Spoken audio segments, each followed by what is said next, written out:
Assalamualaikum warahmatullahi wabarakatuh.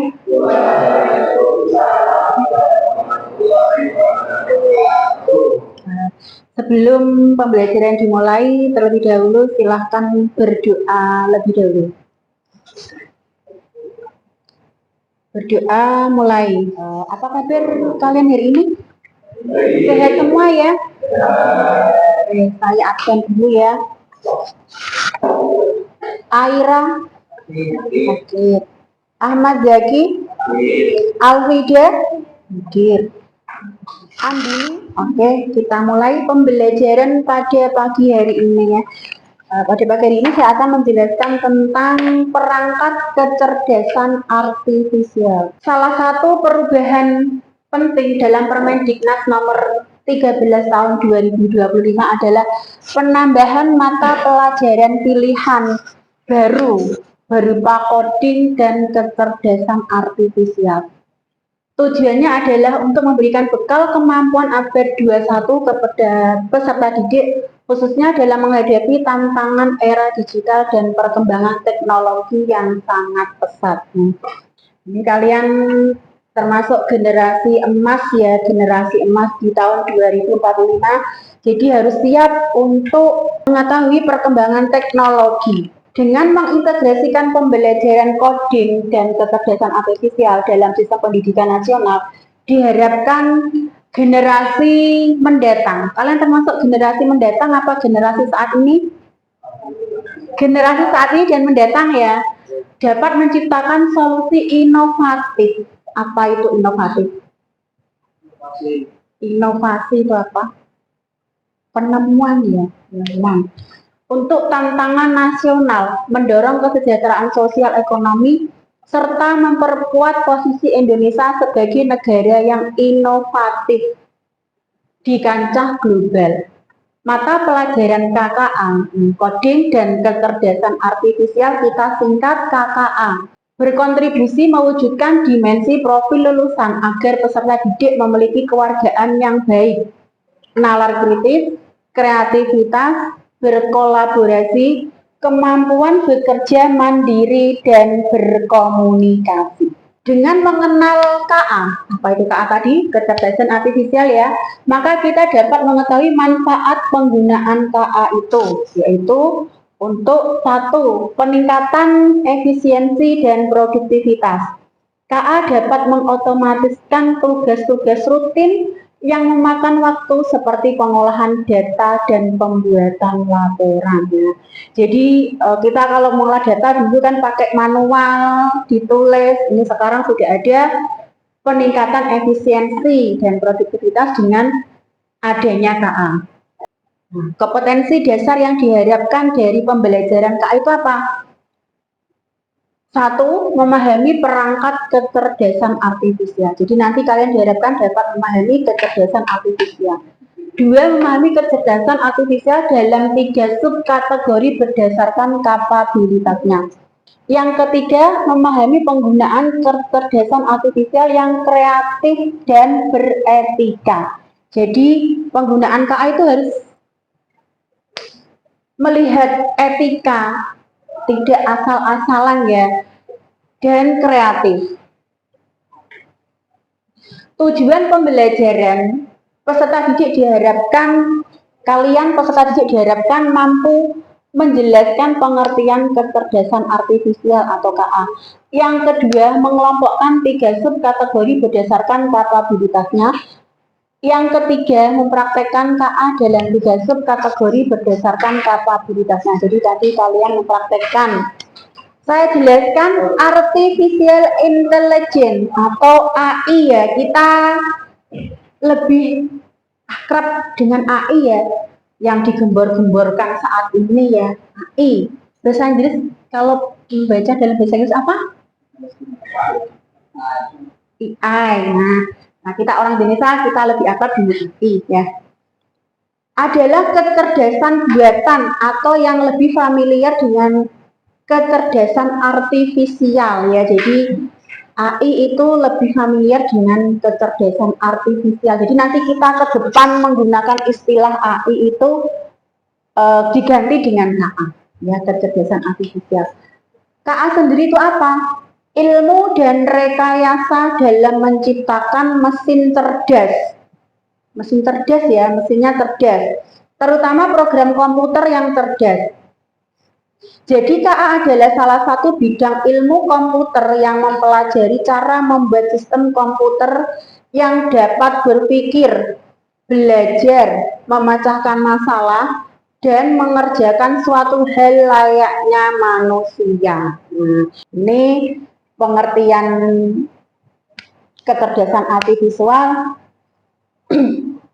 bisa dilihat Russell dan Norvig 2021 dalam Artificial Intelligence a Modern Approach, sebuah pendekatan modern mengklasifikasikan KA ke dalam 4 pendekatan utama, yakni sistem yang berpikir seperti manusia, bertindak seperti manusia, berpikir secara rasional, dan bertindak secara rasional. Jadi berpikir dan bertindak seperti manusia, berpikir dan bertindak secara rasional.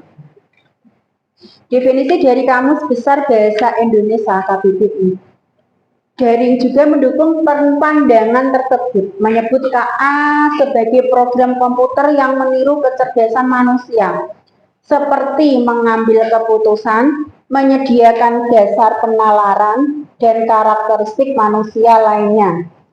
Mahyudin Nasution 2019 menjelaskan bahwa KA tidak hanya melibatkan pemrosesan informasi, tetapi juga penerapan prinsip-prinsip logika, probabilitas, dan heuristik dalam membentuk sistem adaptif yang mampu belajar dari lingkungan. Dengan demikian, secara praktis, KA dapat dipahami sebagai sistem atau mesin yang didesain untuk melakukan tugas yang biasanya memerlukan kecerdasan manusia, seperti persepsi visual, pengenalan suara, pengambilan keputusan, dan terjemahan bahasa. Evolusi KA dimulai dari sistem berbasis aturan pada era awal komputasi. Contohnya, perangkat KA yang diprogram untuk menerjemahkan suatu bahasa ke dalam bahasa lain, di mana dalam pengembangannya dibutuhkan jumlah data berlabel yang sangat banyak, sehingga data latih dan tidak dapat melakukan tugas yang di luar kemampuannya. Contohnya Machine Translation, Google Translate. Nah, paham ya Google Translate? Ada yang bisa mempraktekkan Google Translate? Silahkan dibuka, dipakai HP-nya. Ada kuotanya ya. Tadi yang bisa menyebutkan atau praktek Google Translate. Nah, ya. Mas, HP-nya bisa dibuka Google Translate. Coba buat terjemahan ya. Kalian pengen mengetahui translate apa ke bahasa apa? Bahasa Indonesia ke bahasa Inggris? Oke. Coba praktek. Baca. Masukkan teks. Bahasa Inggrisnya menjadi enter text. Oke, ya. Ada yang mau coba yang lain? Google Translate? Sudah paham ya? Kalau kita mau cari terjemah, kita pakai Google Translate. Contoh penerapan KA dalam kehidupan sehari-hari. KA apa tadi? Saya ulas lagi. Kecerdasan artifisial ya. Jadi kita nanti familiar dengan istilah KA. Yang pertama, asisten virtual Siri, Google Assistant, Alexa ya, di mana asisten virtual ini menggunakan KA untuk memahami dan merespon perintah suara pengguna. Paham ya? Jadi sistem itu merespon suara pengguna. Kalian bersuara apa, dia akan merespon. Ada yang bisa mempraktekkan Google Assistant? Ada? Siapa yang mau mempraktekkan? Oh ya, oke. Lihat Google Assistant. Perintah suara, dia akan merespon. Coba kamu bicara. Cuaca hari ini. Langsung terlihat. Cuaca hari ini saat ini 29 derajat ya. Tapi seperti 32 derajat. Jadi dia merespon suara yang masuk terus memperlihatkan hasilnya. Yang kedua, mesin pencari Google dan Bing memanfaatkan KA untuk menyajikan hasil pencarian yang relevan berdasarkan perilaku dan preferensi pengguna. Ada yang mau praktek Bing? Tadi sudah ada ya? Praktek, dia mau praktek lagi menggunakan Bing? Kamu mas? Mau praktek menggunakan Bing? Coba di Bing. Boleh pakai suara atau tulisan. Kamu mau cari apa? Cari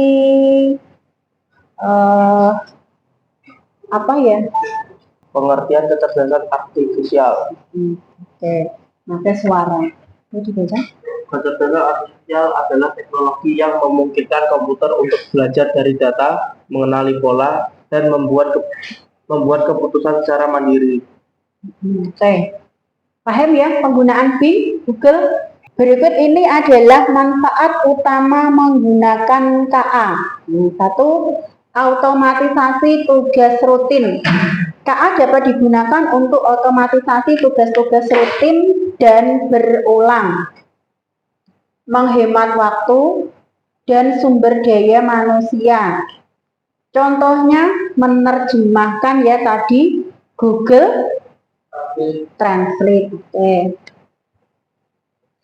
Yang kedua, peningkatan produktivitas. Dengan memanfaatkan KA untuk mengotomatisasi tugas-tugas, organisasi dapat meningkatkan produktivitas dan efisiensi. Contohnya aplikasi jasa pengantaran. Apa saja itu yang ada di Kota Semarang? Grab, Tim, Gojek, Shopee Food. Nah, karena Kota Semarang adalah ibu kota, jadi paling banyak aplikasi jasa pengantaran di sini. Kalau kota-kota kecil itu hanya beberapa, tidak selengkap di Semarang. Yang ketiga, pengembangan solusi inovatif. Tadi inovatif apa? Inovasi ya, inovasi apa? Penemuan. Nah, pengembangan teknologi kecerdasan buatan mendorong inovasi di berbagai sektor. Nah, ada penemuan di berbagai sektor, termasuk pengembangan aplikasi baru, produk dan layanan. Contohnya di Kota Semarang ini ada aplikasi Lapor Semar. Kalian wajib tahu ini, apa itu Lapor Semar? Kita lihat di sana ya. Lapor Semar. Nah, ini aplikasi Lapor Semar.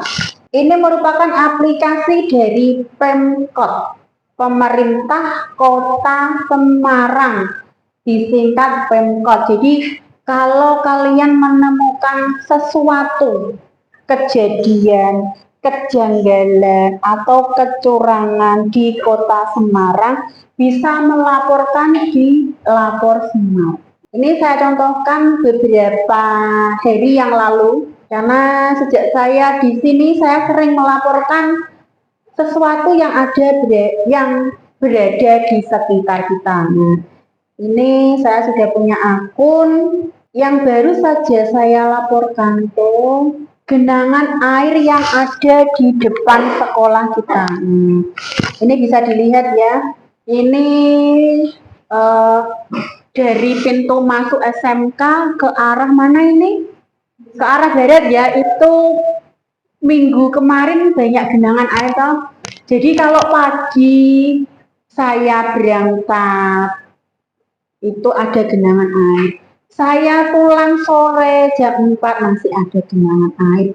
Itu sangat mengganggu. Mengganggu kenapa? Ketika saya jalan, kalian merasakan ya ketika jalan, genangan air itu tidak bisa kita hindari. Jadi kita mau lewat itu mau mencolok, enggak toh, kita lewat tetap menginjak genangan air. Nah, kalau ada mobil yang lewat, otomatis genangan air itu akan terlindas dan airnya nyiprat ke kita. Apalagi kalau kita pas pakai pakaian yang bersih hari Jumat pakai warna putih ya, cenderung biru itu kan kalau kecipratan kan jadi kotor. Nah, itu sangat mengganggu. Jadi saya melaporkan ada genangan air di jalan raya sehingga jalan licin. Nah, jalan licin kalau kita lewat jadi kepleset ya. Dan setiap mobil lewat airnya mengenai pejalan kaki dan yang naik sepeda motor. Nah, setelah itu dia merespon. Ini sistem ya merespon. Sistem yang mengerjakan siapa? Tetap manusia ya. Tapi kan dia tidak perlu memfoto sendiri. Jadi ada laporan foto masuk terus direspon, baru dilanjutkan ke instansi terkait, Dinas Pekerjaan Umum Kecamatan Tandisari karena kita berada di Tandisari. Nah, setelah itu tiangnya dilihat. Nah, ini dilihat ada genangan, terus ditembel dan ternyata itu adalah pipa PDAM yang bocor. Hasilnya sekarang kering ya. Depan SMK sekarang kering ya, tapi yang sebelah sana ganti basah ya, nanti lain hari kita laporan ya, biar lingkungan kita nyaman. Ini salah satu contoh pengembangan solusi inovatif. Jadi dia ada pengembangan sistem solusi apa? Dari suatu kejadian, dari suatu kejanggalan. Sampai sini paham?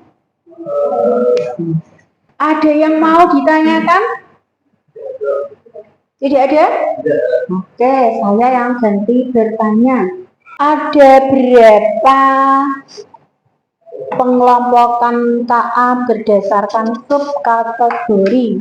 Tiga. Oke. Sebutkan satu. Artificial Neuroendogen. Atau disingkat? ANI. Yang kedua? Artificial General Endogen. Disingkat? ARGI. Yang ketiga? Artificial Super Endogen. Contoh penerapan KA dalam kehidupan sehari-hari. Apa contohnya? Contoh penerapan kecerdasan artifisial dalam kehidupan sehari-hari. Apa tadi? Google Translate, search engine, apa? Media sosial. Contohnya apa media sosial tadi? Instagram, TikTok, Facebook. Itu dia bisa praktek semua ya. Apa perlu kita mencoba satu-satu? Enggak ya. Nanti aja saya kasih tugas untuk mempraktekkan satu-satu. Ini tadi kita sampai ke manfaat penggunaan KA. Jadi nanti kita familiarkan menggunakan istilah KA. Jadi kalian nanti ada mata pelajaran coding dan kecerdasan artifisial atau KA. Atau lebih kerennya disingkat KKA. Mata pelajaran KKA ini merupakan mata pelajaran baru dan mata pelajaran pilihan. Nah, jadi nanti kalian ke depannya akan ada mata pelajaran KKA, coding dan kecerdasan artifisial. Sampai sini ada yang ditanyakan? Tidak ada? Sudah paham semua? Oke, saya kasih tugas untuk minggu depan ya. Kalian bisa browsing, searching tentang tadi ya, penggunaan KA sehari-hari. Nah, kalian gunakan untuk apa saja KA itu di kehidupan sehari-hari. Dalam HP kalian nanti di screenshot. Paham screenshot ya? Setelah di screenshot nanti ditempel di Word. Dia bisa menggunakan Word ya. Tempel di Word, nanti di bawahnya dikasih keterangan ini contoh penggunaan KA di media sosial TikTok. Nah, jadi kalian nanti screenshot TikTok terus ditempel di Word. Paham? Tugas saya paham? Ada yang mau ditanyakan? Tidak ada. Oke. Minggu depan tugasnya apa? Minggu depan tugasnya apa? Mencari contoh penggunaan KA dalam kehidupan sehari-hari ya.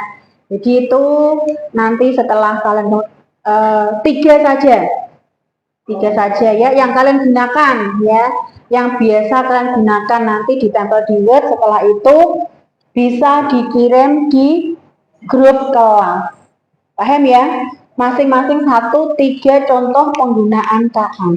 Contoh media sosial, apa tadi, Spotify, Nasdaq ya, paham ya? Oke, terima kasih. Saya akhiri pembelajaran pada pagi hari ini dengan bacaan Alhamdulillahirabbil alamin ya. Kalian dapat terima pembelajaran dengan baik dan berdoa semoga kita senantiasa diberi kesehatan. Ya, dapat bertemu dalam pembelajaran berikutnya. Saya akhiri dulu. Wassalamualaikum warahmatullahi wabarakatuh.